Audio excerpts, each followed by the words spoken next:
agents of the unexplained. Grab your gear and let's journey into the mysterious world of cryptids and the paranormal. Get ready for an adventure into the unknown. Listen carefully as you're guided through the unexplained and cryptid phenomena that challenge our understanding of reality. Here is your host, Bill Rigby. Hey, everybody. Tonight, I'm excited. Things got kind of messed up a couple times for me and Darrell to get on. A lot of things got crossed, and he was busy, I was busy. But I actually got him here tonight, so I'm excited. But I am going to say this, though. Tonight is the very first night that we are actually broadcasting on Clark Universal YouTube. And I'm very privileged they asked to bring us on. So thank you, Clark. I love it and appreciate it. Well, let me do the right thing. Bring this man in here. Hey, Darrell. Hey, Bill. So, it's a true honor to be here with you, brother. Thanks for being patient with me. Hey.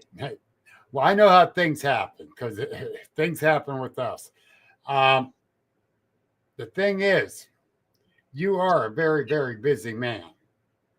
And we know that. And I'm very honored to have you here. Now, you got a lot of experience in this field. And like you and me talked earlier, you've been to tons of conferences speaking last year and the year before and the year before. You're Mr. High Demand. Well, I don't know about that. My closest friends are probably more high demand. You know, when you got Ron Moorhead and Martin Groves as your two best friends, and then you throw Martin in there, it's kind of hard not to have a good group of guys to research with. But horsemen. I appreciate you, though. I do definitely appreciate you, and I'm glad to finally be on here with you. I'm glad you're here too, because you got a lot of things to tell me about. But one of the things I want to ask, and I want to know the truth. When are you going to have your wife on the podcast with us? Well, that's a whole different story there. My Rosie doesn't even like to go in the woods. So if you're talking about opposite attract, you're talking about two right here, because she doesn't like to camp. She doesn't like to hike. She doesn't like to go in the woods. She knows about Bigfoot. She believes in Bigfoot. She knows I've seen many of them. She knows I've seen Dogman, but she would stay as far away as all that from it as she can. And I respect her for that. I don't have any issue. Oh, yeah. But I do my thing, and, she lets me do it with my friends, and that works out good for both of us. Yeah. My wife, how she put it, she don't believe in Bigfoot. But she believed I saw one. I'm like, okay, that don't make sense to me. She goes, well, I haven't seen one. Okay, I'll go along. There's a lot of people that way. Well, there's a lot of people that, do believe, but, you're not actually what I call a complete believer until you have that experience. I've seen one. And it is life-changing. It truly is, especially in my case, my first experience. But, if it's just a class B, what I call somebody that's seeing one walk across the highway in front of them, it's probably not quite as fearful as it is when you're sitting in a tree stand 25, 28 foot up, and one of them shows you its teeth and growls at you and screams. You think it's going to kill you. So my sighting scared me. Yeah. But that would petrify me, because my sighting was only 15 feet away, and it was just downstairs. Yeah, that was real close. And that scared the crap out of me. When I was on the river, my second encounter, which I became so close friends on the Cumberland River in Tennessee with my Bigfoot family there for about 4 years. I never thought I would ever be that close to these creatures, and they are very super intelligent, very elusive, and they're not an ape; they're an ancient human, and they know they're smarter than a lot of people. So I'm not arguing that one because I had the female after a lot of work and time for them to learn to trust me and me to trust them, and it takes a long time to build that trust up in them. They read you anyway. They know if you have a good heart, but they're there for the right intention. But they're still kind of leery for a while. But when she reached out and touched my shoe, and I reached out and put my finger to hers, that was a monumental time for me because I went through about 7 years before all that happened. Well, at that time, probably about 9 years. Yeah. Since 7 years since my first occurrence, which really, I didn't hunt or go in the woods for that number of years. I was quite frankly, I don't get scared easy, but I didn't care to go hunt anymore because when I see one of these creatures like I seen, I didn't care to see another one. Well, yeah.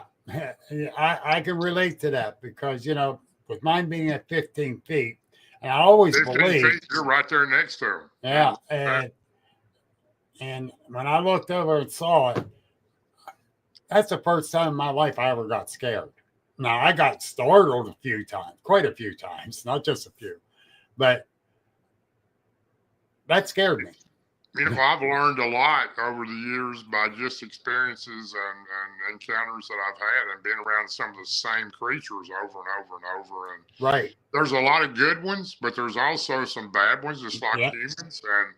And sometimes you don't know if you got a good one or a bad one, and especially if you're out researching, you don't know what you're going to run into.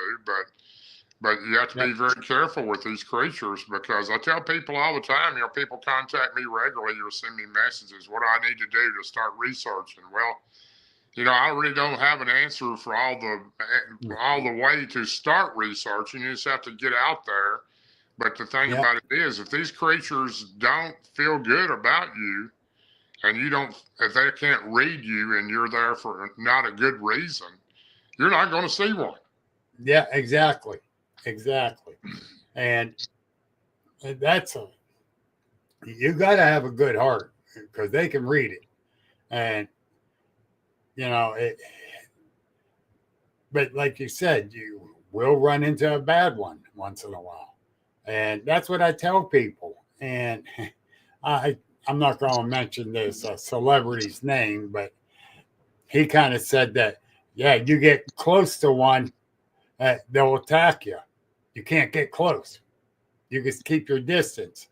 And now this was at a conference I was at, or a festival. I was one of the speakers. And I put him in his place real quick. Well, I think because you just don't. I go, you don't know what they're going to do. Number one, I was 15 feet from mine. It did not attack me. Like he's saying, it will attack you if you get close. That will not happen. Well, I think it can happen. I think it just depends on the creature you're around, and on top of the fact, if you're not going to get 15 foot close to it anyway, if it's going to attack, so it's going to be already after you and try to run you out of the woods. So. They're not going to be friendly. They're not going to let you get that close to them if they're not. No, they're not there. So, all the experiences I've had some bad ones too. Not all of them have been good, but most of them, the biggest portion of them have been good. And I know these creatures, most of them, especially all the good ones, and they're like I said, they're like we are. They're good and bad, but I'm no expert in anything. I can only tell you what I've experienced and encountered myself. And I have never had an issue, even with a bad one, where it was trying to trick me into coming in closer for some reason. Either they like you or they don't like you, and it doesn't take very long for them to let you know. Right. Friend of mine up in New England area when he was living up there. Ernie DeVoe. Yeah, Ernie's a great guy. Yeah, you know his story. They were doing hand signals and trying to get him but they were getting too close. And when Ernie told me this story a couple years ago, and I'm like, whoa, now this is blowing my mind. But you just got to be able to try to read them like they're reading you. You know, well, I mean, but you still got to be leery. They have this. They have special abilities that we're not. Our mind doesn't wrap around. And I haven't seen anything completely magical, but I do believe that the intentions they have are so easy for reading us. I don't. A lot of times, I was fixing to make a gesture or say something or bring them something, and they seemed like they knew it before I did it.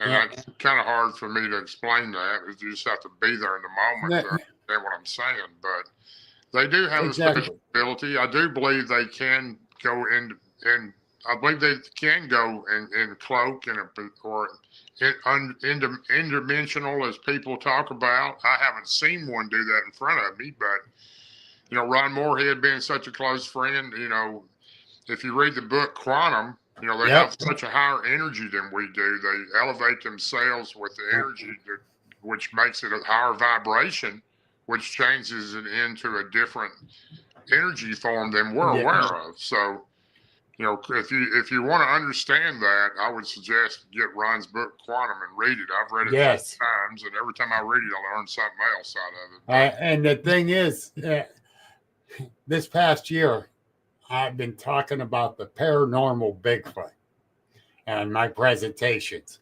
And like you said, I never seen him go through a portal.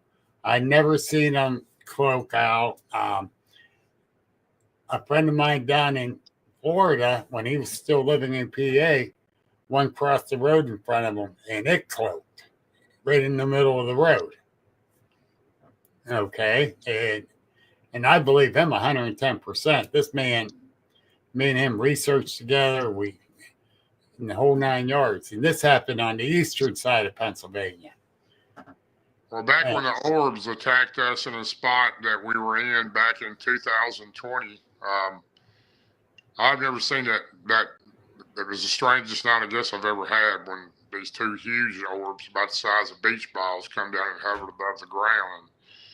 And then went down the hillside toward the gifting area. And then we had other orbs that were just flying around us. They're about the size of softballs, and they were moving so fast. It was quite eerie, really. Yeah. That's some of those pictures that we took. Beth Collinsworth that's in my group that has a Bigfoot all around her home. Right. I seen her post a few things. You can actually see the Bigfoot's face in one of her orbs. Yeah. And it's around her house all the time. This particular orb is. It's kind of a blue color, and it stays around her house. Every night it's there. On the rooftop, around the house, or something. And, I've seen that picture many times, and she'll message me. She and I are pretty close friends, but she has an ability with those creatures, and I do believe that they are able to transform into those somehow, some way. I haven't seen one do that, but I do believe that. We had, I don't know if you know Jay Fouch from Constructing, Ohio, Bigfoot. Not sure that I know him, no. He takes 1,000,001 pictures at his one area he researched. And some of the pictures you're like, I don't know. But other ones, you know what you're looking at. But he came and met me at Salt Fork at the group camp area, because I was doing a group camp out that weekend. And we had this loud knock up off to the left of us. Then about 3 minutes later, there's these 3 big white orbs off to the right going. They actually went through trees, not around them. And it couldn't make out nothing in them, but they were bright. There was no headlights there, no street lights, nothing. It's pitch black. And it's like, are you serious? We're watching this, and it just totally blew our mind. And I'm looking at Jay saying, you seen this? He says, yeah, I'm seeing it. I'm looking right with you. Because I'm staring at it, and I'm like, I'm just totally shocked. And these creatures have an amazing ability, and some seem to have more special abilities than other ones do. And I don't know how that works. You know, I don't know everything there is to know about them, but I've been around enough of them to see some of them, and some of them they just have a different type of energy than some of the other ones do. My buddy Danny got a question for you on that. Okay. What do you think about the infrasound and mind speak? Well, do you think they can do that? I do believe they can. First of all, the infrasound, if you're talking about where they zap you or whatever, I've been hit 3 times. I've been hit twice by Bigfoot and once by Dogman. And the Dogman was completely different than the 2 Bigfoot. The Bigfoot infrasound, or as I call it, radiation is what I call it, because I think that's what it is. You know, I've had many a conversation with Ron and Martin and Barton and Joe and Jesse of Hellbent Holler, who are close friends of mine, and they actually picked up with a Geiger counter radioactivity in a Bigfoot track. So yeah, I heard that. These things, you know, both times that I was hit with what I call zapping with Bigfoot, and my legs were tingling and numb. It felt like your legs went to sleep. You couldn't hardly move them, and your stomach was upset, and you had a headache, and your vision was kind of blurry. And it can last, you know, 15 or 20 minutes, or it can last 2 or 3 hours. A case with Martin Groves and I, where we got hit by that with a Dogman in the LBL back in 2022. Martin was sick for almost a week. He was over most of it, but he still wasn't right. So it affects you in a different way. So yes, I believe in that, and I know it does exist because I've had it happen to me. I wish I knew exactly what it is or how they produce that. I don't know how they're able to do that, but I don't either. It's very interesting, but I know I've got hit twice. Yeah. Once in Indiana County back in the like 98, 99, 2000 when I was bear hunting down there. And I ended up totally different area, 3/4 of a mile away from where I was headed. Yeah, where I came from. I can believe that, you know. And I don't even know how in the hell I got there. I really don't. And I'm looking around like, what am I doing here? I can't hear the train tracks or the river down off the mountain. And yeah, that it's just like, what's going on? Another hunter was coming up, and I go to him. I says, "Do you know where Bear Cave Cabin's at?" I says, "I got turned around or something here. I'm kind of lost." Yeah, 3/4 mile back up the hill. It affects people in different ways. I've heard of other people say, you know, a few different things. It made you a little delusional, and you were kind of lost on your incomprehension about where you're at. And as far as the mind speak goes, I have not been mind spoke with. I have had them try to do that, and just not a lot of times, but once or twice. And quite frankly, that was earlier in the time when I was a little frightened of these creatures, and I was kind of afraid to let them try to get into my head because I didn't know if they were going to do something to me or not. But you know, Scott Pace is one of my closest friends, and Scott is probably the best in the world with mind speaking with these creatures. So if Scott Pace told me it was 100 degrees in New York today, I would believe him. But you know, he's just an honorable, honest guy, and he does it all the time with them. He mind speaks for. He don't even have to be. He can be driving down the road mind speaking with them. So that's interesting. Some people have that ability to do that. You know, I don't know what I do, but I felt like they were trying to communicate with me back in the early 2000s when I first started going on the river. Right. But I never kind of blocked it out. I was kind of frightened that they might take control of my mind. So I'm not aware enough of how it works, but I know it does work because I've got several friends that do it, and Scott being one of them. Wow, that's very, very interesting because I never, maybe I'm blocking out, but I never had that happen with me. Now, I've gotten gut feelings with them around. And I had a feeling that they were trying to. It's kind of, a lot of people call it telepathy, which is basically, ESP is what we called it when I was growing up. Now it's telepathy. Same here. So, it's and there's certain people that have that ability to do that, even with people, not just these creatures. But maybe I don't have the full ability to do it. I did feel like they were trying to communicate with me, and just once or twice, very short. But he does it on a regular basis, and I believe him. So there's people that can. There's like people that can talk to the dead. Right. So why can't someone do that with them? I'll never discredit that one.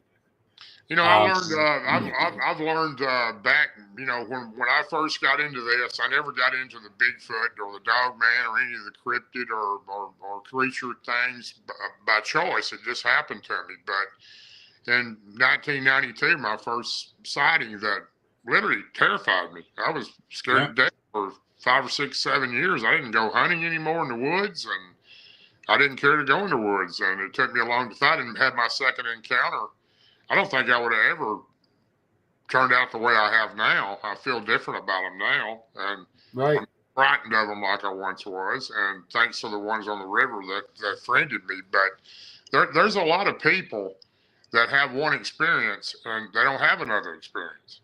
And that may be a bad experience instead of a good one, and they don't ever relate to them, unfortunately, like I was able to. So it takes away a lot of the real learning that they need to learn, but they can't because that possibility doesn't happen again.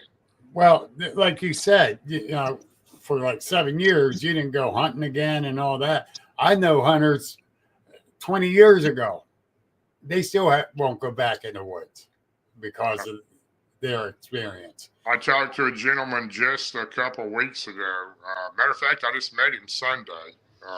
And he was telling me about a dogman creature that he's seen, and he had never seen one.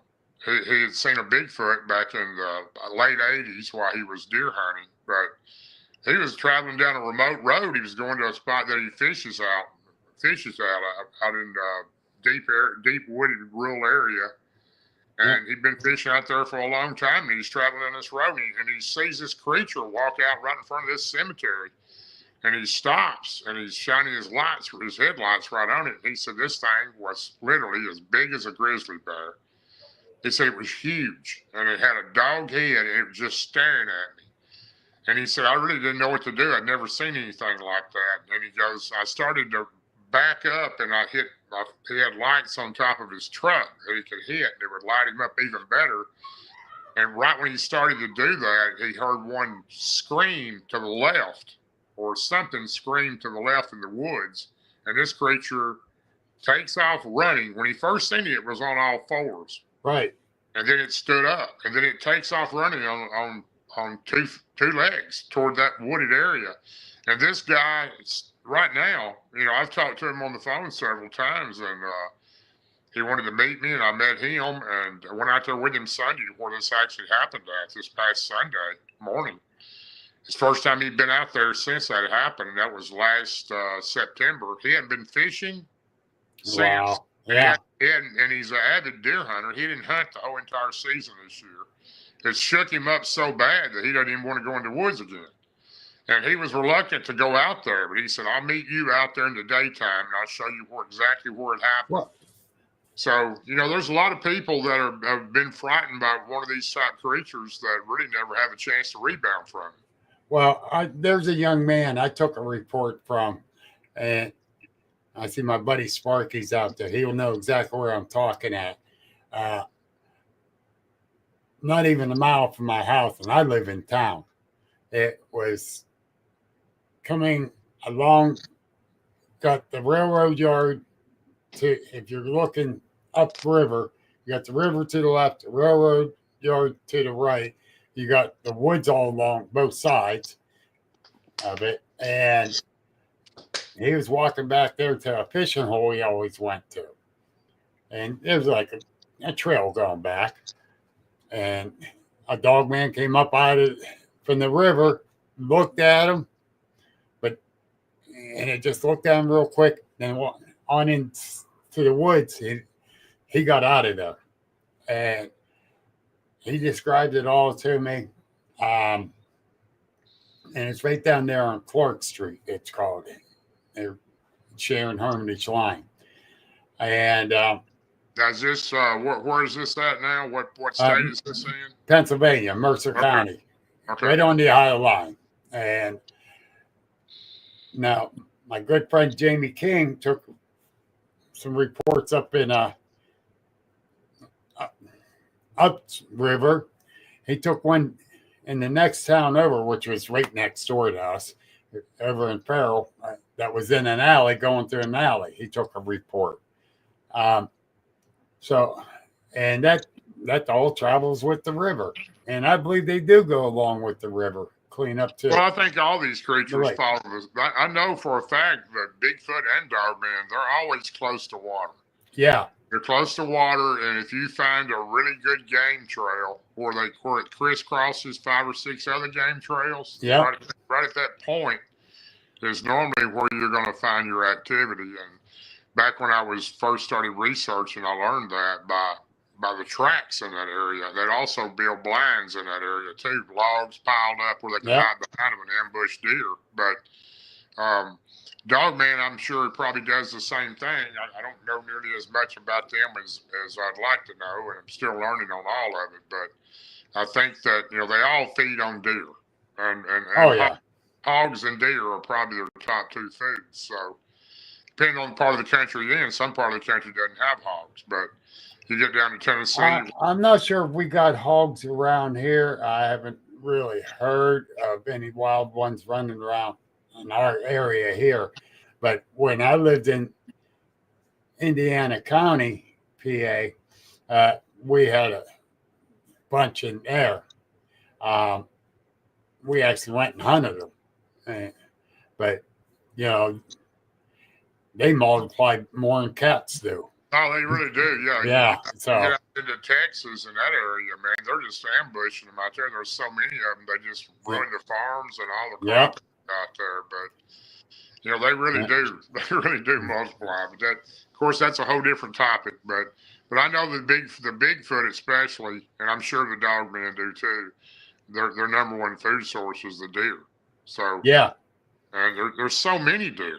It's unbelievable. You can go sometimes to certain parts of the LBL where we research a lot, land between the lakes of Tennessee and Kentucky. Hey, you're liable to see 400 or 500 deer one night just traveling the back roads. But and that's just a small portion of them. So, I mean, there's plenty of food and resources for these creatures to live on. And they don't have to go anywhere to find them. They're just everywhere. But Pennsylvania did brown it down back in the 90s, and it was a slaughter on the deers. But it needed it. We still got it. A lot of the areas are like that. A lot of them are like that. They're really overpopulated. Now they got the antler restriction and all that. But the things are, we still got way too many deer. So yes, I know they're feeding on them. Well, I know if you look at I remember, back when I was mayor for quite a few years, or before I lived for such a long time, you can look up how many deer are causing auto and car collisions every year. Just in the area I lived in, there was over 1,500 accidents where a car had hit a deer or a truck had hit a deer.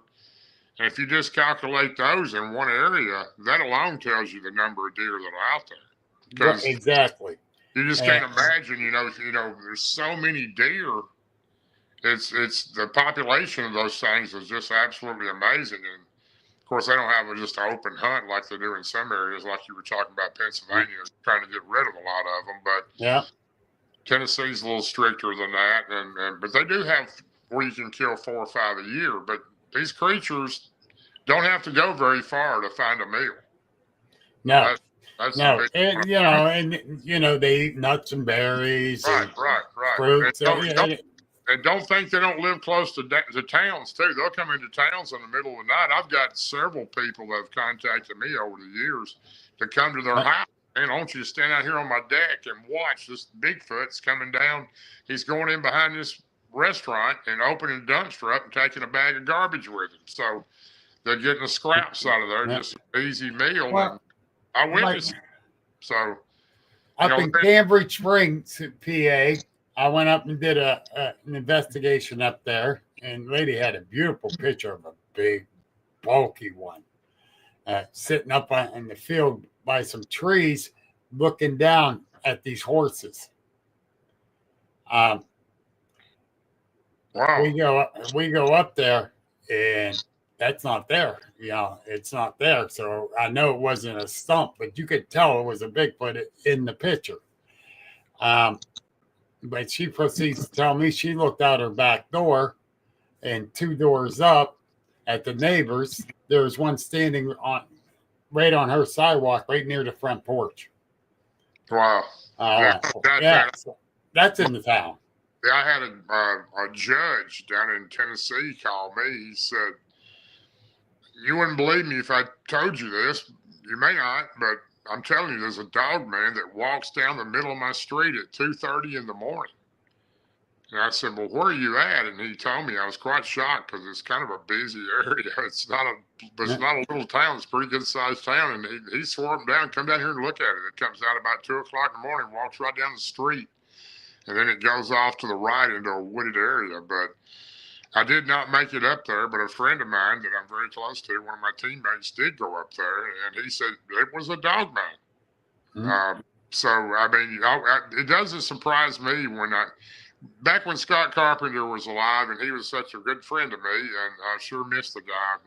We lost a great one when we lost Scott. Yes. But he used to tell me all the time, he helped me rebuke the 2 Bigfoot maybe 3 that rogue ones that attacked my farm back in 2020. He helped me rebuke them, and he told me, he said, "Man, these creatures are in downtown Knoxville. They're in the parks down in downtown. In the Knoxville, Maryville area. You can go in the city park, and they're down there hiding in the woods." Well, and people don't understand how elusive they are. They really don't. They really don't. A few years ago in Pittsburgh, Pennsylvania, right downtown, there was a bear living downtown for months, and no one knew it till someone was looking at their security camera, seeing a bear climbing into a dumpster downtown. Yeah. It's amazing how those things. No one ever saw it. Yeah, I remember Scott told me that, one particular park, there were several that lived there. And people were just using the hiking trail, the walking trail daily. It was just normal, regular little park. You would never think, of course, it was close to a lot of woods, but still, you would never think that they would be right there that close to people. They weren't bothering anybody. They just lived there. So, it's pretty amazing that, people don't even think of that. The average person that doesn't know anything about this, or your normal people, not including us, that don't know about these creatures. That's the thing. Have no clue what's out there.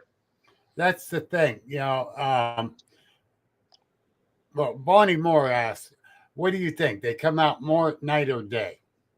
Oh, they definitely come out at night because they feed more. That's when they do most of their feeding. But they're out in the daytime too. They got to be somewhere.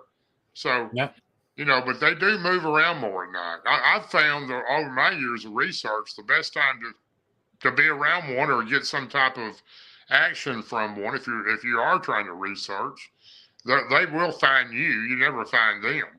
But that's true. But if you're in the woods, your best time is going to be between 11 o'clock at night and 4 o'clock in the morning. That's the best time you'll ever have a chance to have an occurrence, some type of encounter with a Bigfoot. Or some of the other creatures, dog man too. But I really don't want to run into dog man. That's well, you and Martin can handle that, then. Well, you were talking about being 15 foot from one. I was about 5 to 7 foot from a dog man. I thought it was going to pounce on us and jump right on top of us. But, oh my God! But I mean, I've seen 4 of those creatures now, and 3 of them looked like flesh and blood. And the other one, I don't know what it was. It was a cross between several things. But yeah. But you know, it is truly amazing though how the average person that doesn't really study or know a lot about these creatures have no idea where these creatures are living, right around them. Yeah, exactly. Hey, we got to take a 30-second commercial here real quick, if I can find it. Here it is. So let me do this. Spiritual So Simple, folks. Sydney Stewart. She's down there in Kentucky, Ashland, Kentucky. But she does phone, internet, you know, and she has helped people over in Africa. You know, this young lady is very, very good with what she does. Yeah. If you need any help with psychic readings, whatever, get a hold of her. She's an awesome, awesome psychic medium. Yeah. Cool. This young lady's good. Darrell, I got a lot of respect for her. You know, there are those people out there that have that special ability.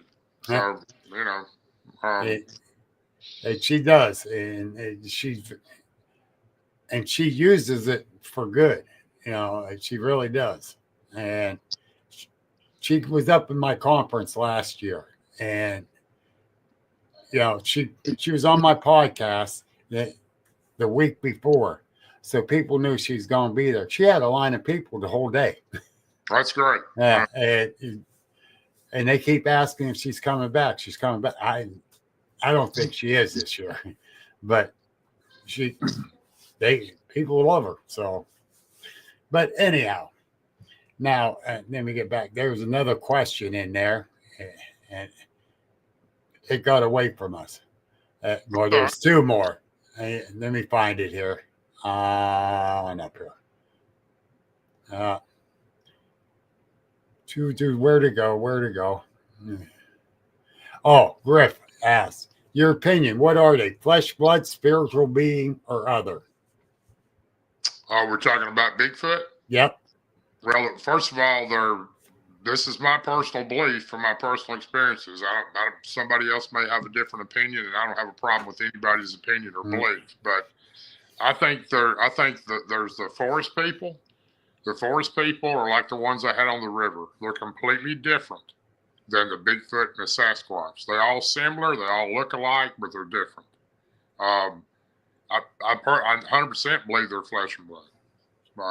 I think that some of them have some paranormal abilities, but I do think the ones I've been around are definitely flesh and blood. And that's what I tell everyone.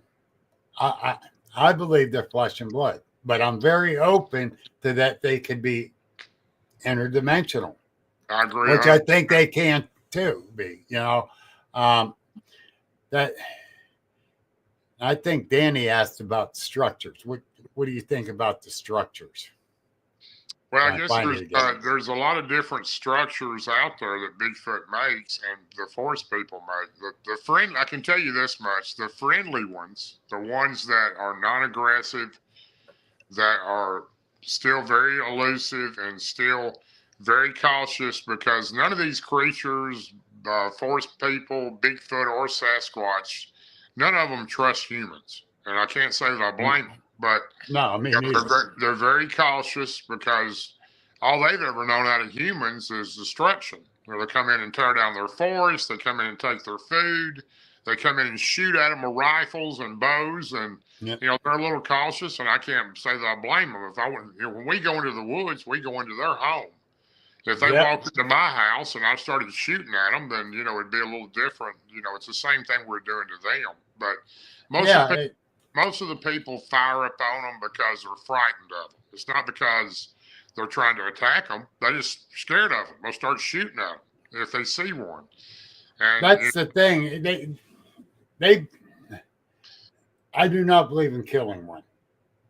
Well, I would never kill anything unless it was in self-defense. You know, if they were trying to kill me or my family or my partner or friend, you know, that's a different story. But I guarantee. Not looking to harm them by any means, you know. And I've had some pretty bad ones that I've been around. But I'm getting back to the structures. My point was the forest people are the ones that make the X's.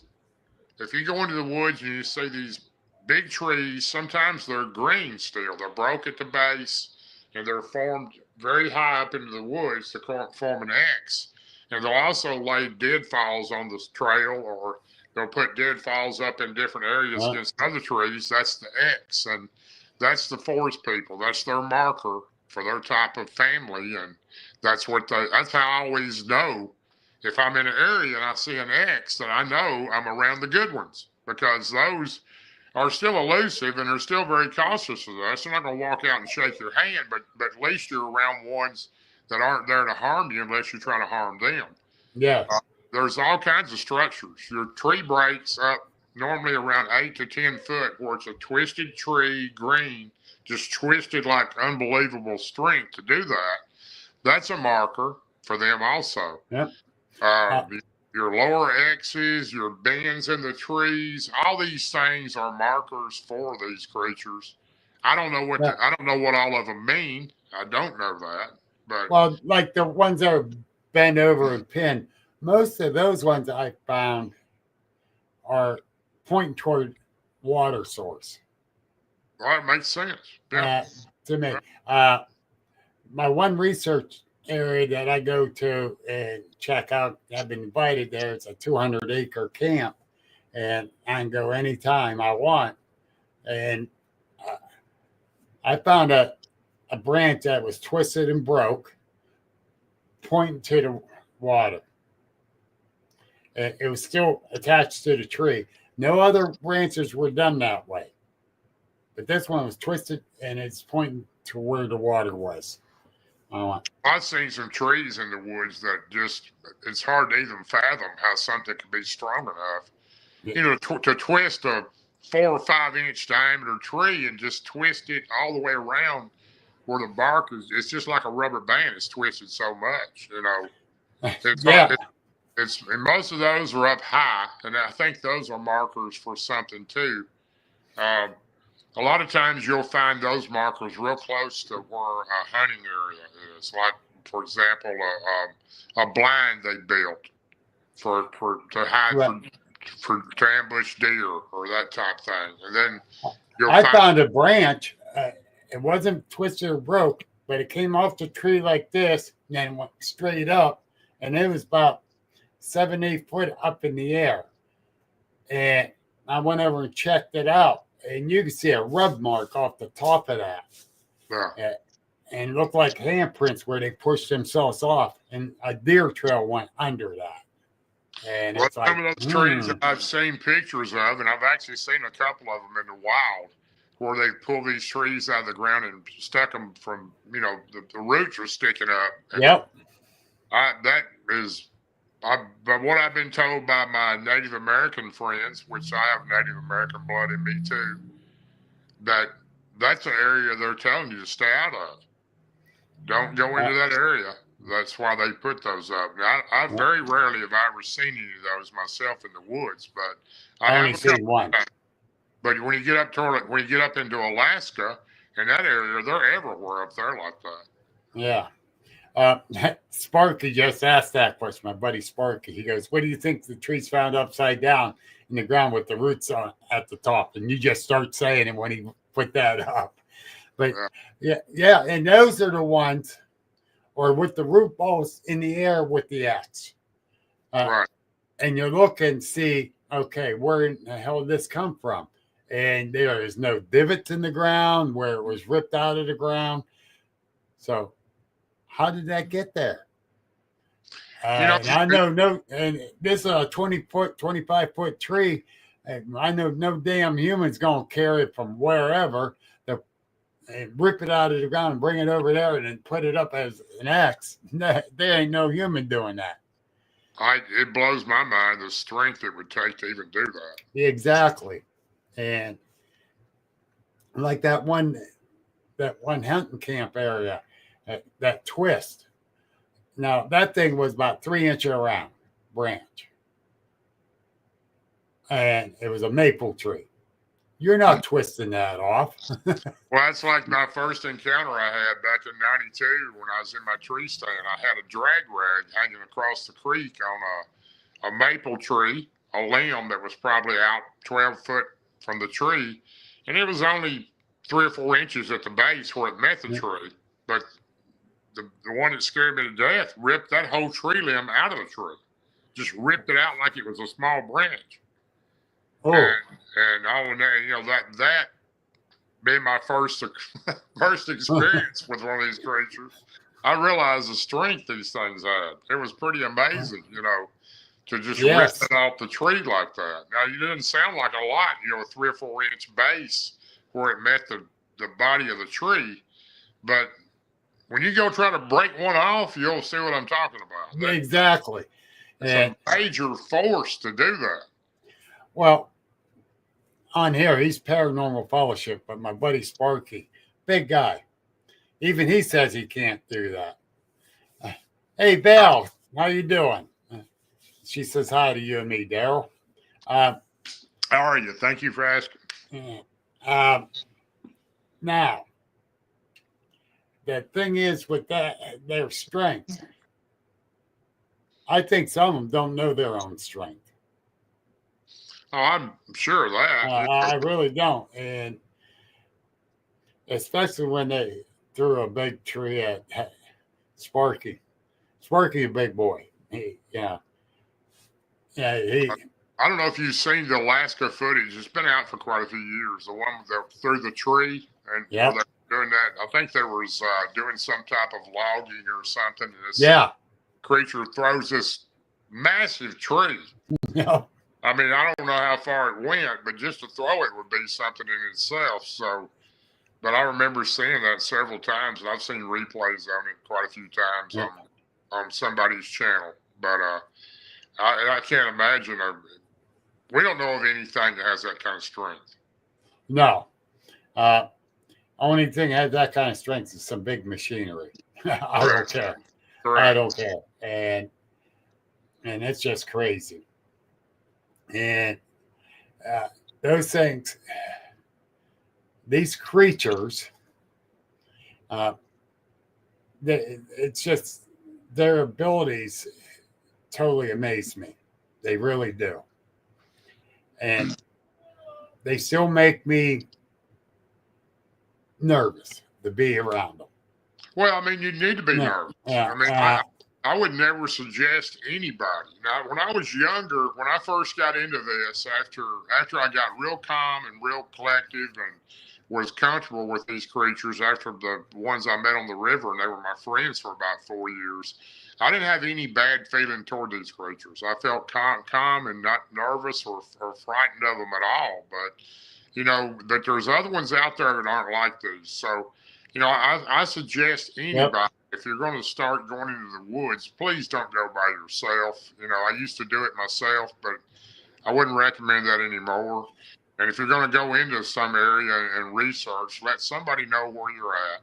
Carry a personal beacon, because you get in these areas I've been in, especially like the Blue Ridge Mountains or the Land Between the Lakes, you don't have any signal on your cell phone. So your cell phone isn't going to do you any justice at all there. But you carry a personal beacon if you're by yourself, especially.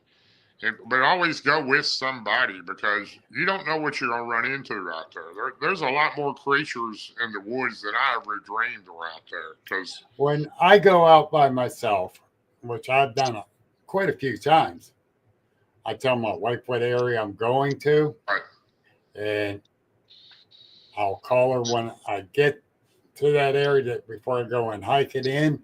I'll call her when I come out.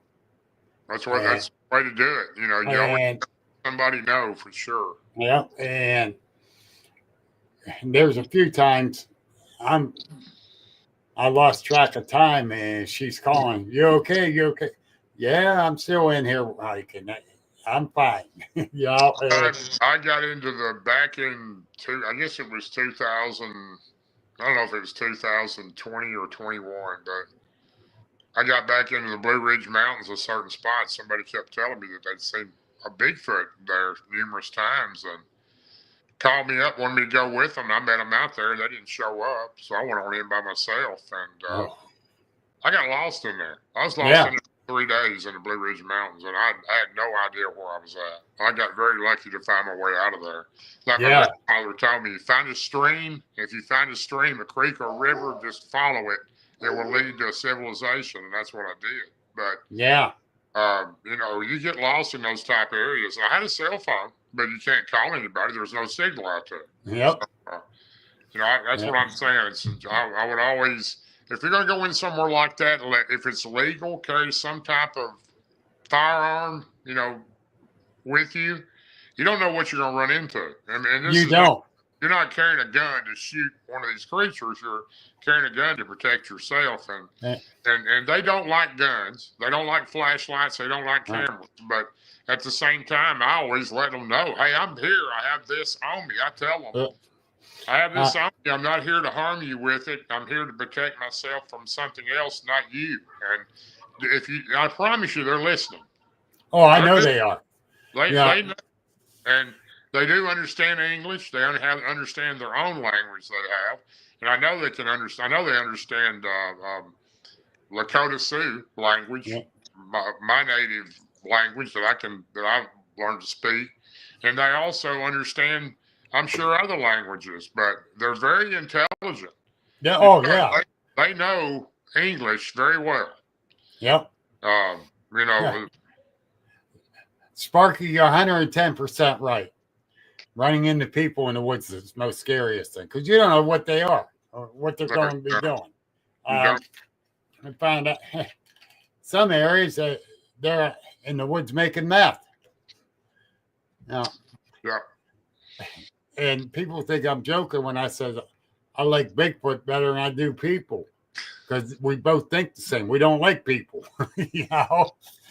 But there's a lot of times I don't. I mean, you know, it's we live in a real diverse universe. There's a lot there's a lot of good people and there's a lot of good creatures and there's bad of both. So, you know, I try my best. I used to get real aggravated back in my younger day when I got into this because when I had my first occurrence, I couldn't tell anybody. There wasn't any groups. There wasn't any podcast. You couldn't tell anybody you'd seen a Bigfoot. They all thought you were crazy. Yeah. And, you know, there was nobody you could speak to it about it. Thank goodness, just a few months after my first experience, my best friend, Martin Groves, had his encounter in the LBL, Land Between the Lakes. And he and I would sit and talk, you know, because I had nobody else. He was a chief deputy sheriff there in my county, and I was a mayor. And, you know, you go around telling people, hey, I seen one of these creatures, they're going to think you're crazy. So, and when I first started talking about my sighting, someone said, oh, really? Hey, have I ever lied to you before? No, I ain't lying now. You know, this is what happened. Believe me or you don't. I don't care because I know what I've seen. You know, that you have got the same exact attitude I do. I used to worry about that stuff. I could care less if anybody believes me anymore because I already know what I've seen. I don't have to prove anything to anybody. I know. Yep. That's it too. And that's the thing. I share my experiences like you do. This might help someone to be able to get back out there, or it might someone say, well, yeah, I had this experience similar to that one. Maybe this, you know, and help collaborate. That's why I do my podcast, not just to get my name out there, because I don't give a damn about that. I just want to learn from other ones like you. I'd love to hear Martin. I really would. But, you know, how busy he is. Ron Moorhead. My buddy Sparky. Yeah, we talked different times. And we think a lot alike when we're out researching together. Right. And that. Well, and Martin Groves is no doubt probably the most famous dogman person in the entire world. I mean, he truly is. And I'm not saying he's been my best friend almost 44 years. And, we were close friends way before either one of us had an encounter. And Yeah. Best friends. So, Ron Moorhead, one of my best friends, other best friend, part of my research team, Yeah. He's if there ever was a real Indiana Jones, Ron Moorhead is the real Indiana Jones. He truly is. I mean, he's done it all. He's been in Nepal on elephants. He's been all over the country researching different type of creatures with different people, very famous people that have passed on, some of them now. And he's just a book of knowledge, and I'm so honored to have him as such a close friend. And Barton Unley, don't sell him short. No, yeah. A lot of stuff. Someone was bad mouthing Barton not that long ago. Even I jumped in there and stuck up for Barton. Well, there's been a lot of stuff going on this last year with a couple of people and Barton and another group, and I hate that because I know that they were close friends at one time, and I hope they can become good friends again sometime. But I kind of stayed out of it. I don't want to be in any controversy or hard feelings toward anybody. And I know Barton doesn't either, but, he's heard about it. And I'm sure the other person's heard about it. But let's hope that can mend itself back together and everybody can be happy. Let's hope. But, when someone try to say the bad stuff about Barton, I know. Well, he's a straight up man. When you get out with these guys like I have, I've been going into the LBL with Martin for years and years before Barton was part of our team. And I've been going there with Barton and Martin for quite a long time. And then you got Ryan that's kind of joined us for the last couple of years when we go. And, he's those people, when you go into the woods with somebody like that where we go, and I'm not saying this because it's me by any means, but we go into a pretty dangerous area where we go, and a lot of people don't think we should go there. And Martin was nearly killed in one of the areas we go to. Yeah. But, you better have somebody that's got your back. Yeah. So, and I've got 3 guys that would definitely help me if I needed it, and I'm the same with them. So, I want to get out with you 3. I really do. I'm very particular, who people call us all the time wanting to go in the woods with us. Where can we meet you? Can we go? And I just don't take people into the areas we go to. Now, we have a meet and greet down there, and we have a good time at that, and everybody's welcome to come, and we all get out and do a little researching around the area. But some of the areas we go into, I just don't take anybody in that area because I don't back there. So, yeah. Let me say this. Martin Groves has a special ability like nobody I've ever seen when it comes to these dogman type creatures. Now, I've only been studying dogman full time for about 4 years now. Yeah. I've been to Bigfoot for years and years and years, and I just went strictly based. I'm more than welcome to find a family like I had on the river again. If I could find that, I would be back right with Bigfoot again because they were so close to me, and I miss seeing them and sharing my knowledge with their knowledge. But Barton has an ability like nobody I've ever seen with these dogman creatures. We were surrounded by dogmen there in March of 2022 in an area we call Area 23 in the Land Between the Lakes. We were led in there by a person who knew that area super well. He took us, I said, take us to the most dangerous spot you know of. And what I mean by that is where so many sightings and people have been run out of. That's where we want to go. And this guy took me, Martin, and Barton to that spot. We called it Area 23. And he said, I'm going to tell you right now, you better leave here at dark. Well, we stayed all night. We had plans to do that, and we did. And, we built a little fire, and we had Martin's truck, his Suburban, backed up there next to the woods, and we were in Area 23 about 2 o'clock in the morning. We already had a bunch of stuff happen to us that night. Martin got zapped while we were fixing dinner.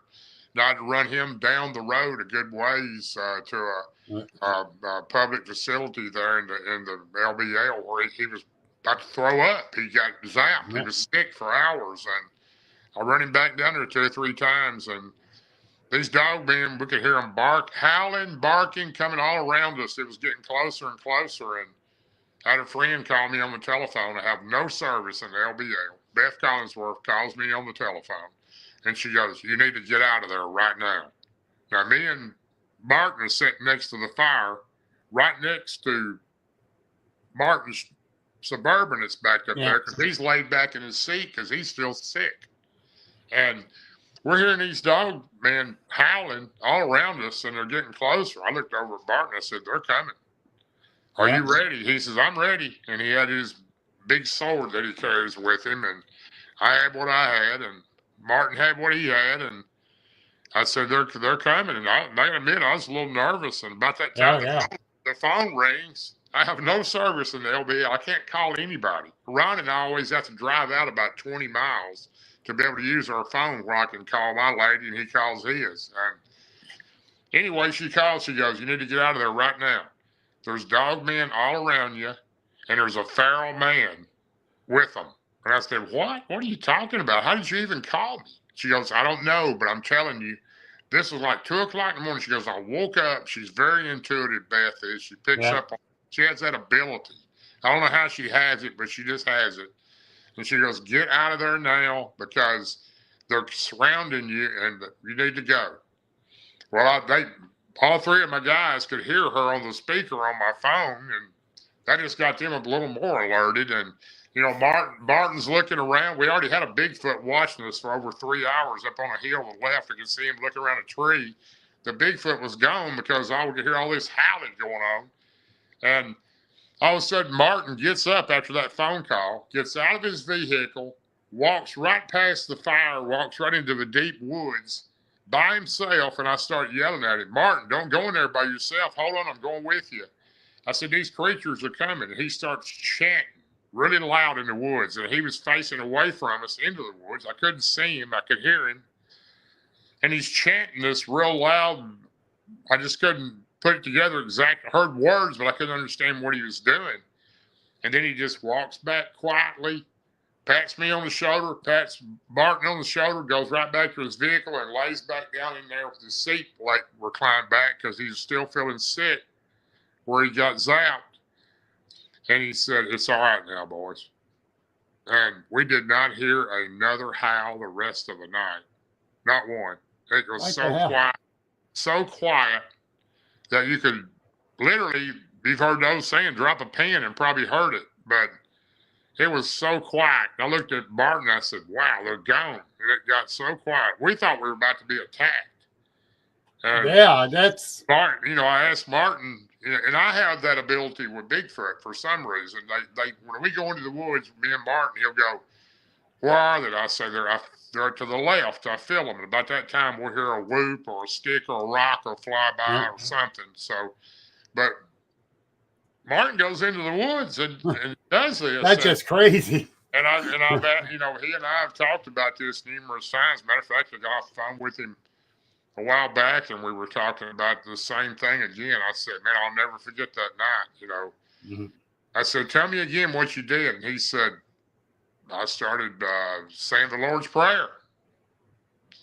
And I know as well as anybody does around these creatures, Bigfoot knows what Jesus Christ is. You can ask them. They know. And all these creatures know what Jesus Christ is. Wow. And they're kind of inferior of Jesus Christ. And they also, I believe, know that if you're a believer of that, you're a better person. So that's what he did. He chanted the Lord's Prayer loud in the woods, and all these creatures left.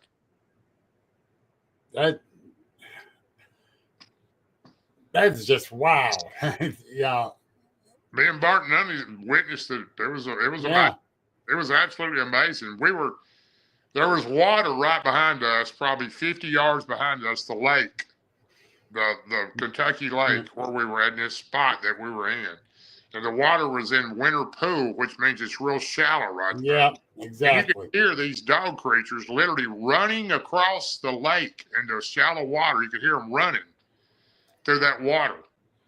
And they were coming up behind us and around us on this big hillside. And I was pretty nervous. I said, they're coming in. Are you ready? And after that phone call, Martin gets up and just goes right over there, and I promise you, they all left. They left. Griff says there's power in the word. Yeah, oh yeah, I believe it too. That's right. That's for sure. There really is. There is power in the word. Yeah. And I believe that higher power up there has kept me alive for as long as he has. I know the angel that's supposed to be looking out after me is at the bar now after all these years. But well, I'm a very spiritual person myself. I'm really spiritual. I'm not the guy that goes to church every Sunday like I did when I was growing up. But I am very spiritual, and I am a believer, and I say my prayers and all that type of thing. And I thank Jesus Christ for what He's done for me all the time. But at the same time, when you have that type of gift that Martin has with these creatures, it's pretty amazing. It truly is, And we tell people all the time, well, what kind of weapon? People ask us all the time. I mean, it's every day I get one of those messages. What kind of weapon do you carry in the LBL? Well, the LBL is one of those places where you're not supposed to carry a gun in there. Right. Reason, and I don't care to go to jail. So, we go in there with a knife or whatever we want to carry. If you want to carry a gun, it's up to you. If you get caught, you can be in trouble. But, we go in there and I tell them all the time, I said, I'm going to give you the same answer Martin Groves gave me 10 years ago. We got the best defense with us that you can possibly have. We got Jesus Christ walking in there with us. And I truly believe that Martin believes that 100%. And that's really, to be truthful, why we're not so fearful of going in there, because we feel like we do have that with us. Yeah, and I know this is not a religious show, and I'm not trying to be way out there. No, but you know what? I don't carry no weapons in. Yeah. At all. Everyone says, are you nuts? No. Yeah. If it's going to be my time, it's going to be my time. But I got protection. What do you mean? I'm not carrying a weapon. I got protection. I'm with you, Bill. I don't carry a weapon all the time. I will carry a weapon if I'm going into an area that's got a lot of bear around it, and I do.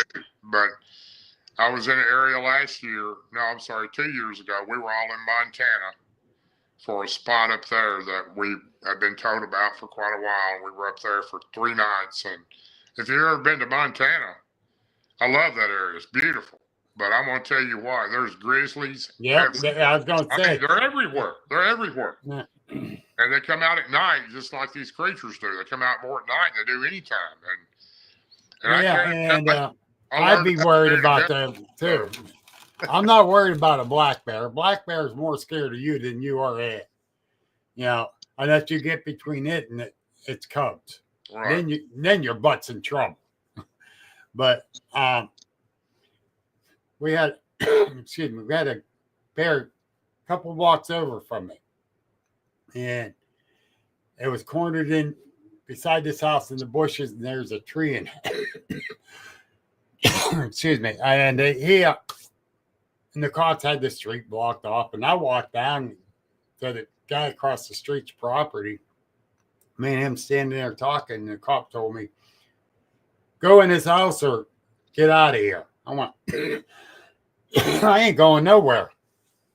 What? I'm not going nowhere. I'm not going in his house. I'm standing right here. I'm not on the street. I'm not going up to that bear. You don't know what that bear is going to do. I said, let me tell you something. As soon as the game commission comes here, they're going to walk up and check that bear out before they even grab the tranquilizing gun. You think? Oh, I know.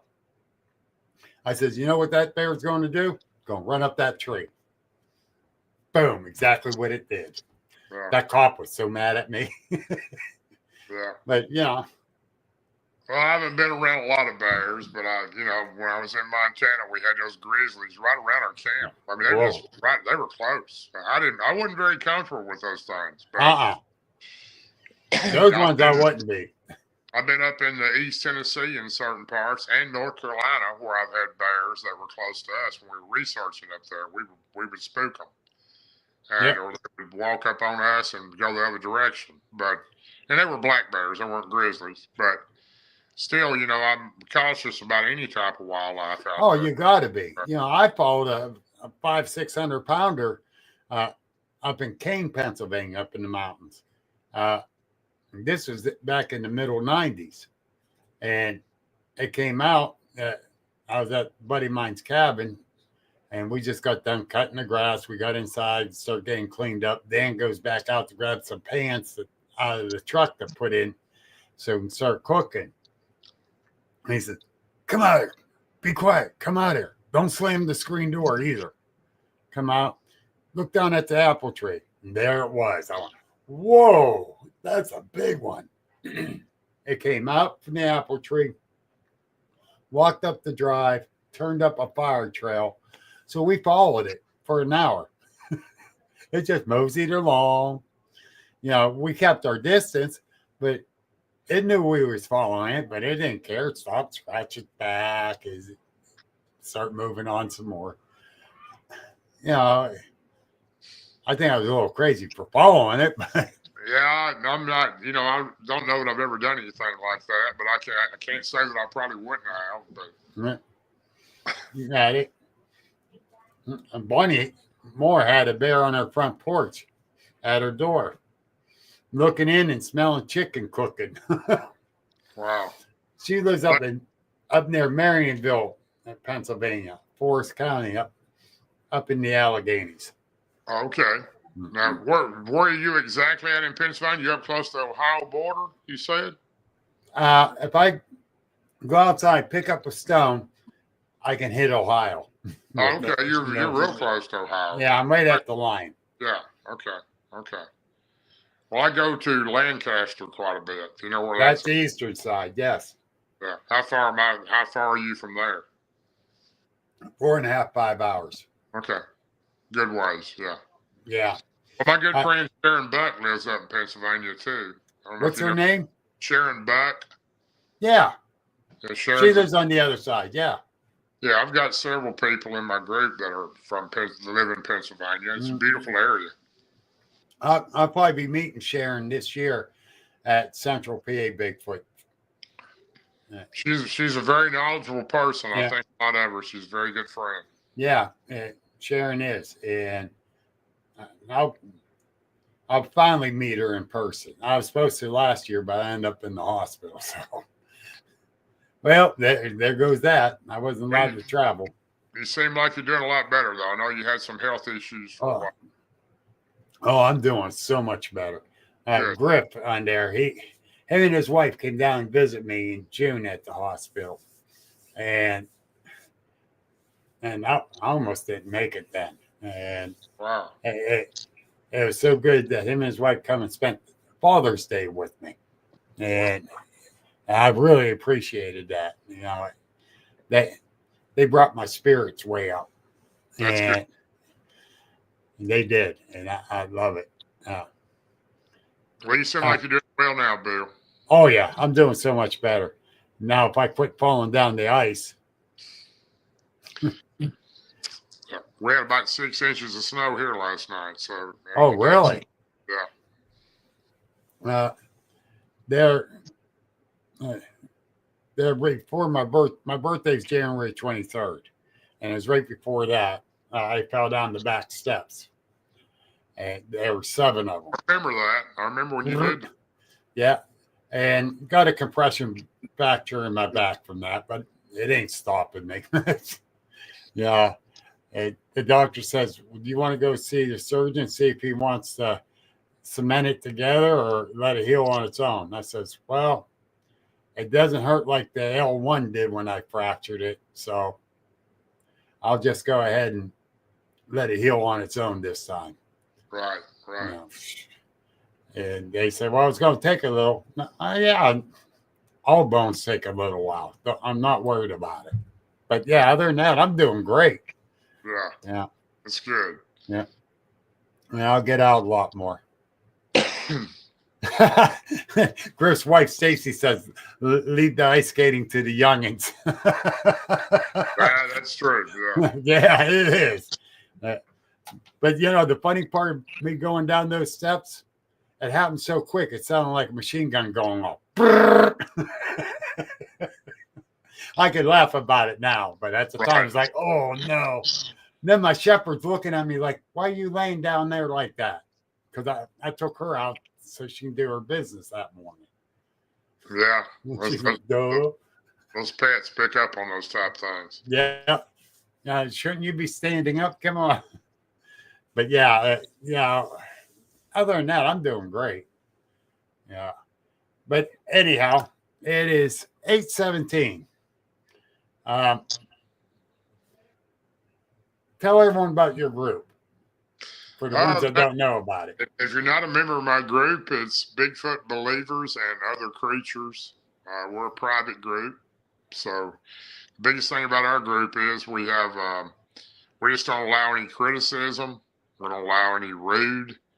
If you want to get on there and if you don't agree with somebody's post or comment or picture, just scroll on to the next one. So, we just don't tolerate any of that type of stuff. And some people don't agree with me on that. But when I formed this group almost going on 3 years ago now, I wanted a safe place for everybody to go because back when I had my experiences, you couldn't tell nobody. And we started our first group in 2015 or 16, and me and Michael Patterson did, and that was quite a few. I think we were the first Bigfoot group on. I know we were on Facebook at that time.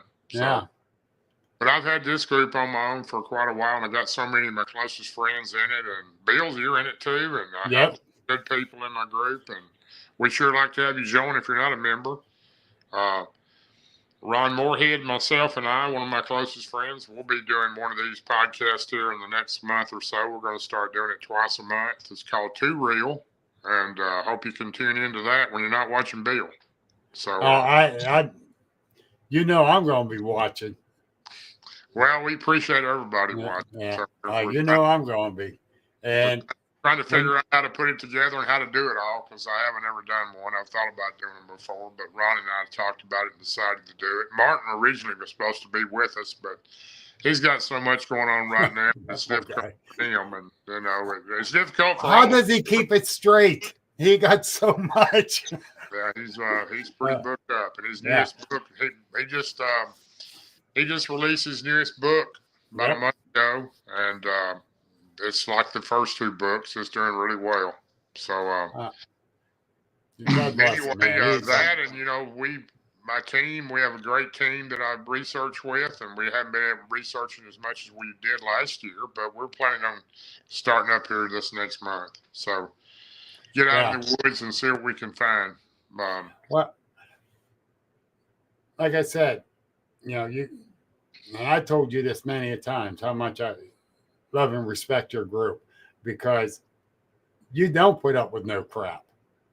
Well, I got some great, I've got, I got a lot of moderators. I have a lot of experts. I have, a pretty good admin team. My admin team is led by Jennifer Appleton, who's a superstar. She's actually like my vice president of the group. And her and, Sharon Buck and Vicki Brown and Robin Haynes and Beth Collinsworth and Joe and Jesse of Hellbent Holler and Ron Moorhead, Martin Groves, Martin Nunley, Carter Bishart. I don't want to leave anybody out. I got such a good admin team. Everybody pretty much sticks together. How many members now? I think that we're the largest private Bigfoot group. I believe you are. I believe we got about 58,000 members. Yep. Now. I think that's what it is. But we average about 145 people a day joining. So and let me tell you, when someone gets rude or whatever like that, they're gone instantly. I've seen it several times, not over, but several times. It is a great group. We've actually ousted over 15,000 people. Really? Yeah. Wow. I'm not bragging about that because we don't want anybody to leave our group. We don't want to ban anybody or take them out. But a lot of times, if we feel like somebody's just having a bad day, we'll say, "Hey, look, just take a break. We'll suspend you 24 hours with those kind of comments and come back tomorrow, and if everything's okay, you'll be okay. But they come back sometimes worse. And Yeah, I know like that one did, and like you even said, I hate doing it, but he had to go. Yeah, I just don't like to ask anybody. Everybody want everybody to get along, but everybody in my group is very respectful, super open-minded. I don't believe everything I see posted. I see things posted in my group, and I'm thinking, really? Is that really what they're saying it is? I mean, but my point is, I don't know, but it's not either. So who give me the right to say this night when I wasn't there filming it or making the when picture? Someone puts up a picture with red circles, I usually scroll right by. I'm like, no, I'm not going through this. And I see a lot of pictures of real blurry stuff, but I do know now, 4 or 5 years ago, I would have felt different. But these creatures have a way to do that, to make themselves blur. So I don't know how they do it, but they do. It's the higher energy that what Ron Moorhead tells me. I do believe that. So, and I believe, that number one, when you're seeing one, you're not holding that camera steady like you think you are. But there's a bunch of them with pareidolia. You and me both know that. But when they start this red circling without being asked, I don't ever use the word pareidolia in my group. That's one word we don't use. That we don't use laughing emojis unless it's a funny post. You can put all the emojis you want to, but it's disrespectful to say that to somebody. Plus the laughing emoji. So we kind of try to stay away from that. Like I said, there's things that I don't agree on that's been posted or commented. Now, if it's something ridiculous that we know is not real or it's fake, we'll take it down. But some of these pictures, it's hard to say where they are or not. But I'm not going to be the one to judge. So if I don't agree with it, I just, like I said, I scroll on to another post. So the one post that someone put up and they asked opinions, and no one was getting ignorant. And I even said, to me, it don't look right. To me, because it looks like there's leaves in front of a tree trunk.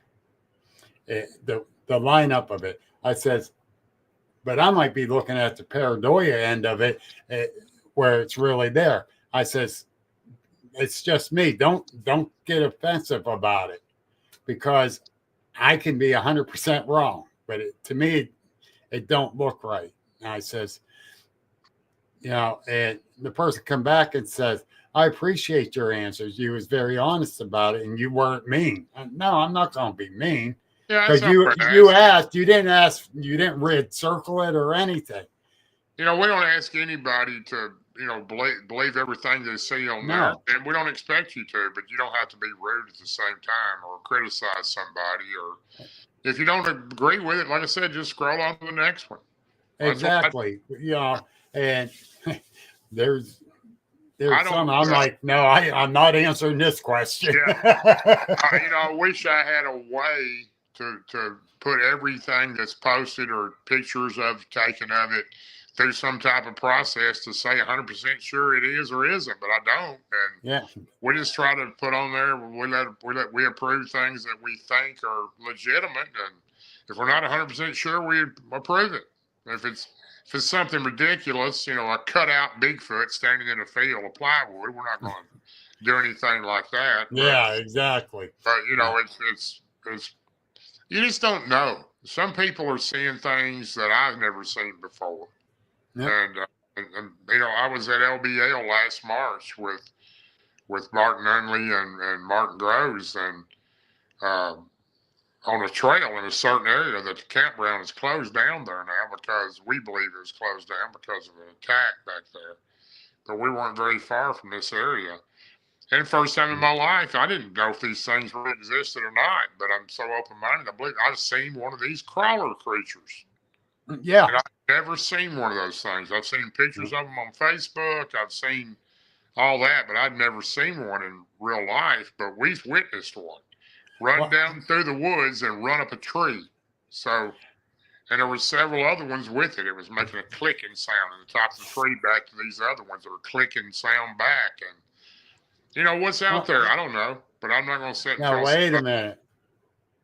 Because a friend of mine up in the Kane area got a picture of a crawler, and it was making clicking sounds. Yeah, that's what this was doing. Yeah. Wow. I was right under the tree. I was trying to get a picture of it. And I couldn't get a picture of it. And of course, Martin and Barton kept telling me to get out of there. I was down in a little ravine.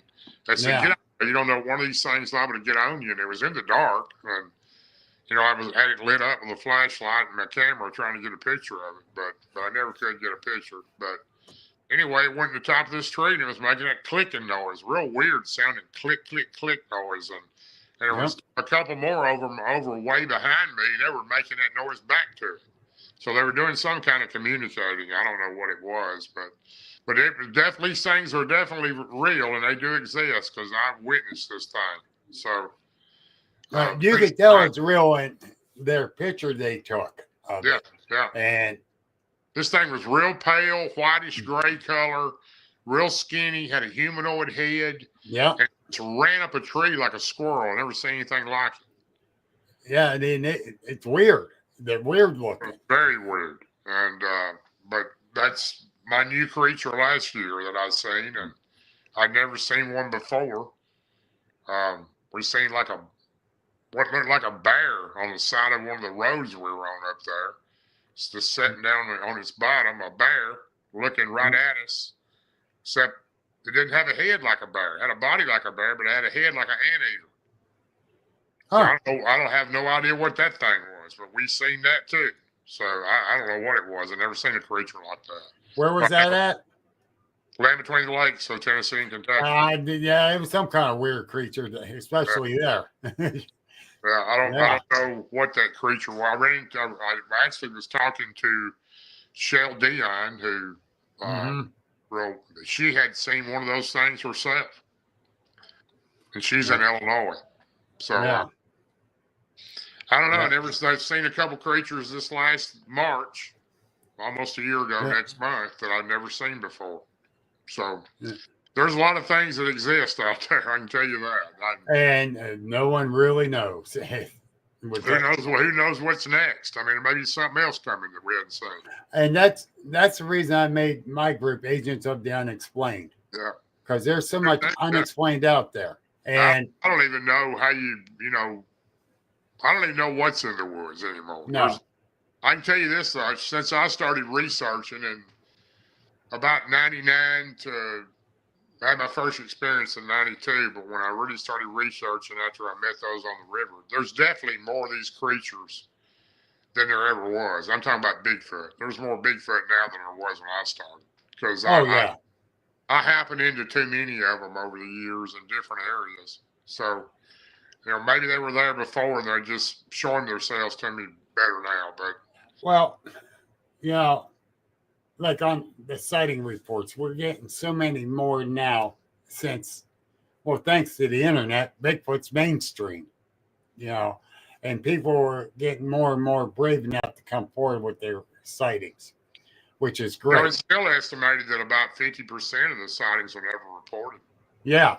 So exactly. You take that number, and of course, I'm not a big follower of the BFRO. I don't really have a problem with the BFRO. I don't think that some of the reports are taken the way I'd want to take them because they leave out a lot of the stuff that missing things and what I would want to know. But, the reports you do get, the worst thing about that is there's no way to, it's never updated. It's months or years old. The stuff you see. And I tried my best to keep up with it when I first started this group because I have a map of all 50 states that we put on there. And for a while, we were putting up the numbers monthly that we're seeing. And then we went to yearly. But we just can't keep up with it. There's just, like I said, if you take 50% of the sightings aren't reported, that's a large number of sightings because we're still coming up with 230, I think, sightings in Tennessee last year. Reported sightings. So you're doubling that, you're in the 460s. So, and how many people spotted one going across the highway, middle of the night? Yeah. So, and the other thing too, is, you know, what? How do you count how many is there out there in the world or in the country? I was actually at the Florida conference 3 years ago, Cola, Florida. I was invited down by Kathy Westerman. She was the first speaker. Yeah. Ryan was going, him and Carrie, Ryan Moorhead, and I went down with them. And there was a gentleman there, and I'm not going to say his name because I don't like to criticize openly or behind their back either. But one of the speakers that made a statement that literally shocked me. But he made a statement that he thought, he's a well-known scientist, and I don't dislike the man. I just don't believe in anything that he believes in. But he made a statement that there might be about 4,000 of these hominids, as he called them, in the United States. And I literally was on the second row. I couldn't help but laugh a little bit because there might be that many in Middle Tennessee. Yeah. 4,000 in the United States. I don't have any idea how many is in Oregon or Washington. Those are probably the hotbed of 2 states out there. But out west, yeah. And then you got PA and Ohio. Oh yeah, you got PA and Ohio. Y'all are up there in the top 10. Yep. PA and Ohio are, and they're everywhere. And I got friends in Alabama that see them all the time. I got friends in Kentucky that see them all the time. Florida, There's just no way to determine an amount of them. But somebody says they count bears. How many bears in an area?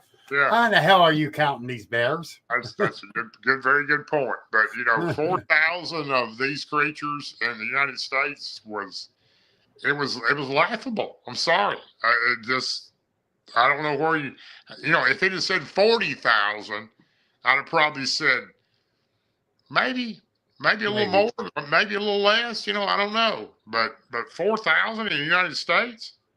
I don't know the right count, and there again, I'm not criticizing this gentleman about his thought, but I just don't agree with. I would have heard him and said, "How do you come up with that?" My big mouth would have ran. I can understand how people say, "Okay, Bigfoot is an ape." If you haven't been out in the woods and you haven't seen one, you hadn't met one, and you hadn't sat down within 5 to 7 feet, 10 feet that I was for years with the 3 on the river that I met with every day or every other day I was there trying to communicate with them. These creatures are not an ape. They're way too smart, way too intelligent. They have so much human characteristics of what they do. There's not an ape that even comes close to what these creatures do. But there again, everybody has their own idea and their own, belief of what they are. But I know that they're not an ape. Yeah. So, well,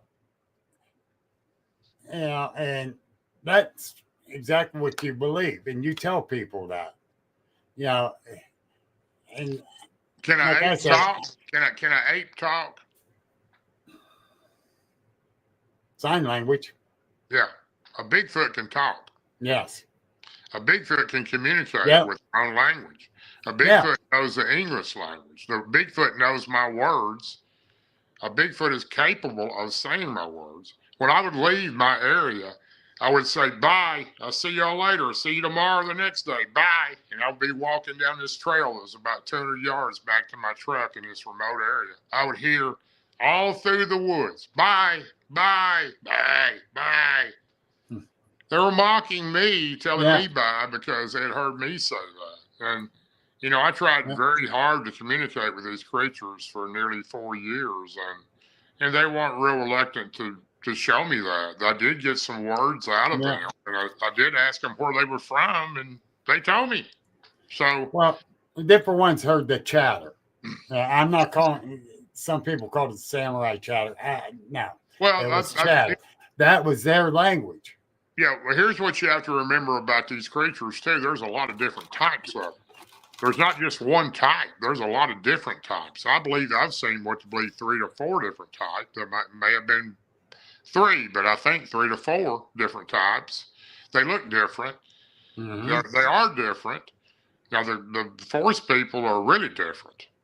They're more human than the other ones. I don't know that they are. Let me rephrase that, because I haven't been able to try to communicate with the other ones like I did these, and because they're not as friendly, and they don't seem to want to do that. And it took a long time to do that with these creatures. They weren't just ready to. They trusted me. They felt like I had a good presence of being there. I wasn't there to harm them. They felt that, or they wouldn't allow me to be there. But they just have an ability they have human characteristics. I mean, I just don't know how to explain it unless you're around them. But that's the thing, and I know I've been around more than the one I saw. Okay, and Britt put something up there, and this was at a round table I was at, and I'm not bringing up this person's name. And me and him don't see eye to eye. He just thinks he knows it, everything. But he goes, because Grip was there when Bigfoot researchers were told they weren't real researchers, because we don't have a college education, because we're not him. Well, and he's a very, very famous person. I'll tell you off air. I got a very good idea we're talking about the same person, but I will say this: this particular person has done a tremendous amount of work and strong ethic and hard work to prove the existence of these creatures. So I do give him credit for that, because he really it ain't the same one then. Okay, this gentleman here has done a whole lot to prove the existence with footprints, castings. I know. And he admits that they're there, but he thinks they're an 8. Mm-hmm. And I know they're not an 8. So, and he's also the one that made the statement there was 4,000 probably in the United States. So, I know exactly who you're talking about. No, this one's a TV star that I'm talking about. Yeah, I think I already know who you're talking about. So, and I was actually at the Gatlinburg conference with that particular person you're talking about a couple of years ago. Oh God, yeah, I'll shut up, because I got no respect for this person. I really don't. I tried last year till that happened. Well, I mean, there's always people out there that think they're a little inferior of other people. I'm a people person. I don't care where you work at the dollar store or you're a CEO of a major corporation. If you're people, you're people. I'm not judging by character or what you own or have. Yeah, exactly. And I go along with you as being a human being, and if you're a good one, then you're fine with me. And I told people years ago, I got friends in low places. I got friends in high places. Yeah, we all do. And how many of us hadn't been in both places at one time in our life? Yeah, exactly. And one person didn't believe me till a state senator come looking for me. And they come into where I was at, and they were like,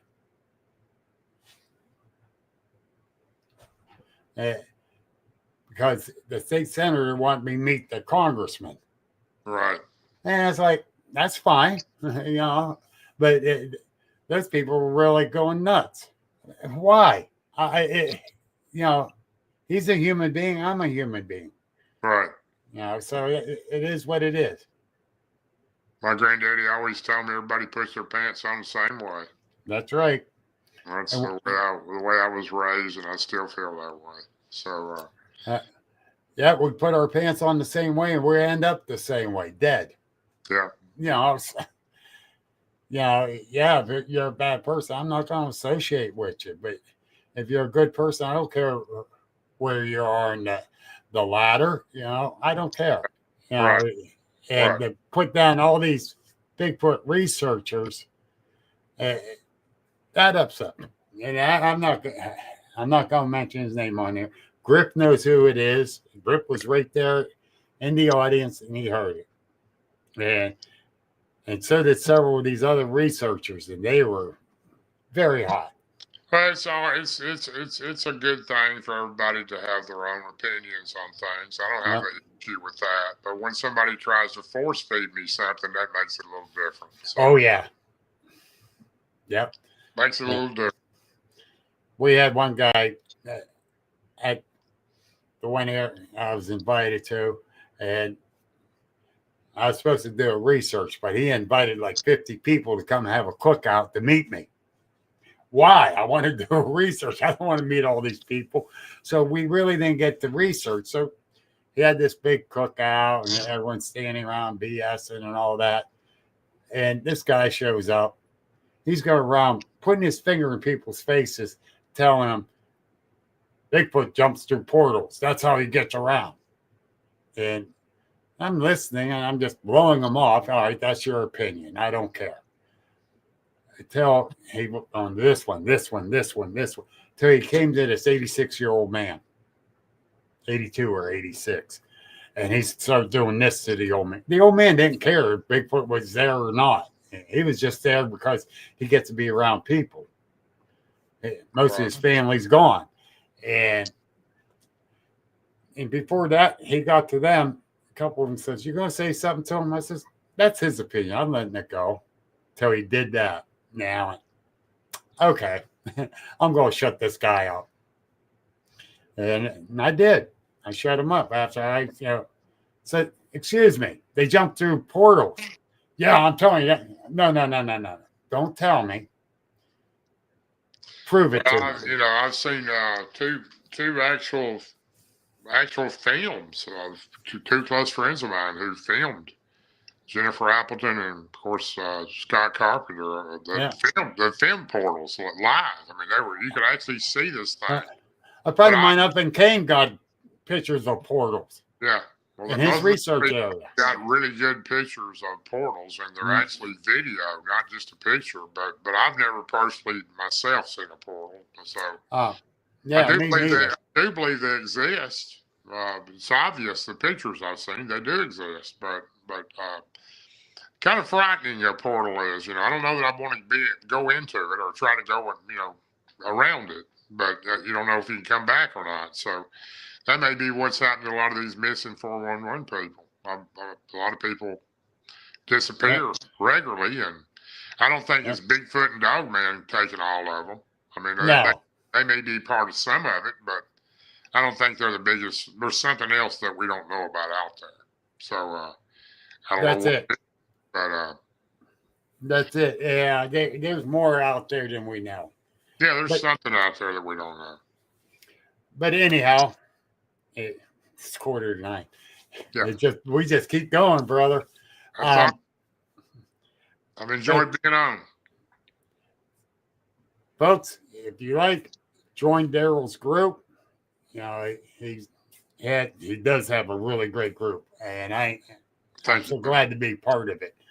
And for the ones that are watching through the CRC, subscribe to my channel too, and I appreciate it. And the ones that are subscribed to mine, subscribe to the CRC.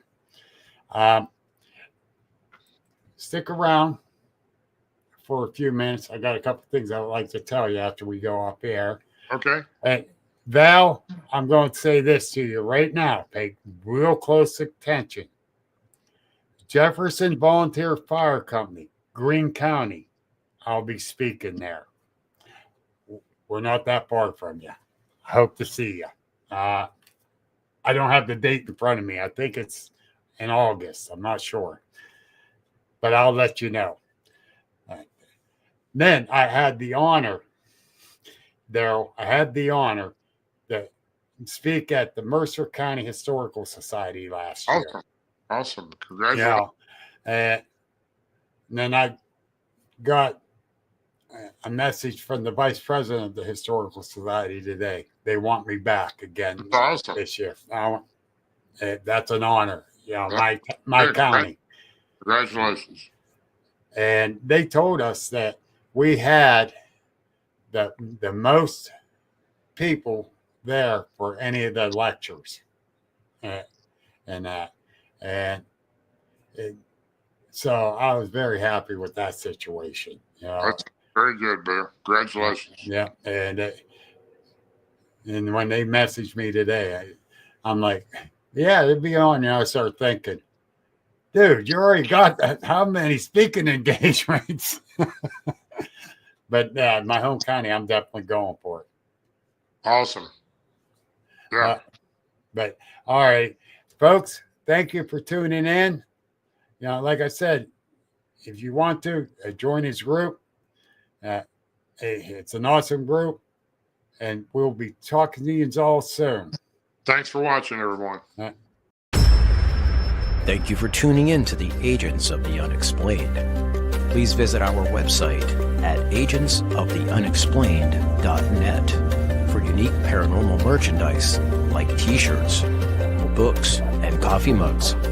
Join our Facebook group and subscribe to our YouTube channel for more thrilling content.